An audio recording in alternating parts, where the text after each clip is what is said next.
Okay, plot the graph of y equals 3x minus 7 for x between minus 3 and equal to it, and 5.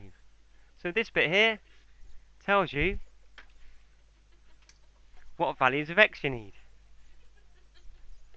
So you draw a table. X minus 3, minus 2, minus 1, 0, 1, 2, 3, 4, and 5. And we're going to have a corresponding y value to go into that. Just neaten it up a little bit.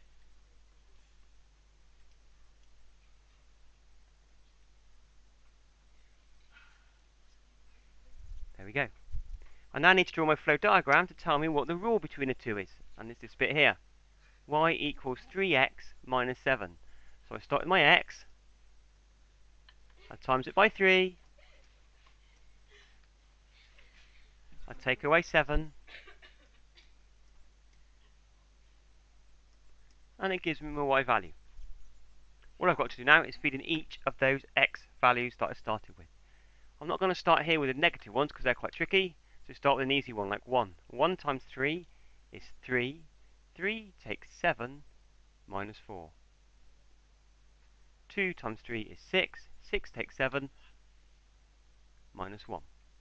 3 times 3 is 9. 9 takes 7, 2. 4 times 3 is 12. 12 takes 7, 5. 5 times 3 is 15. Take the 7, 8. And we should be able to see that it's going up in 3s, so it will go down in 3s as well. So it now should be quite easy to fill the rest of them in. Minus 7, minus 10, minus 13, minus 16. I've now got 1, 2, 3, 4, 5, 6, 7, 8, 9 sets of coordinates that I can plot. My x value's got to go from minus 3 up to 5. So looking on my graph, I've got to go from minus 3,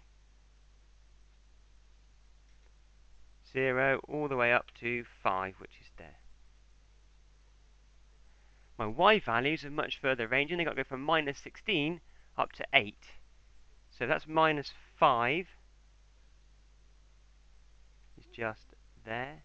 Minus 10 is there. Minus 16 is going to be just off the page down there. So that'll do. Going upwards, keeping the scale the same, we're going up in 5s. So that would be 5. And that will be 10. All I've got to do now is plot the points. First point I'm going to go for, I'm going to start easy, 1 minus 4. 1 along, 4 down. Next point, 2 minus 1. 2 along, 1 down. Next point, 3 along, 2 up. Next point, 4 along, 5 up. Next one, 5 along, 8 up. Beginning to get my graph, and I'm just going to work it for the negative bits down this side. When it's 0, it was minus 7. When it was minus 1, it was minus 10. Which should have been there. And when it's minus 2, it's minus 13. We've gone a bit off the page, so we'll just stop there. Now I need to get a straight line. I'm going to cheat and use a straight line tool. You'll need to get a ruler. And we're going to draw a very simple straight line between all of those points.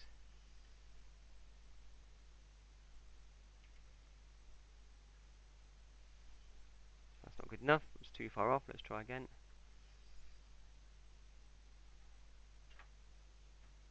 I plotted that point wrong. It should have been there.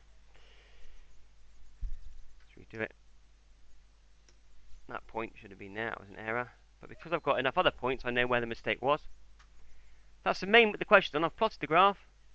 The next bit is use the graph to solve minus 4.5 equals 3x minus 7. We've swapped minus 4.5 for the y value. So we have to look up on here where y is minus 4.5, and it's about there. So I'd read across and then read up on my graph to see where it was. And it looks to be about 0.75. For the second one, we swap minus 9 for y. minus 9 was there. So again, we can read off from the graph where we think it should be.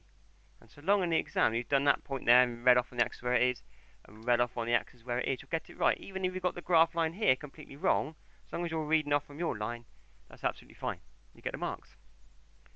Okay, job done. Hope you learnt from that. Probably be a 4-mark question. Good luck.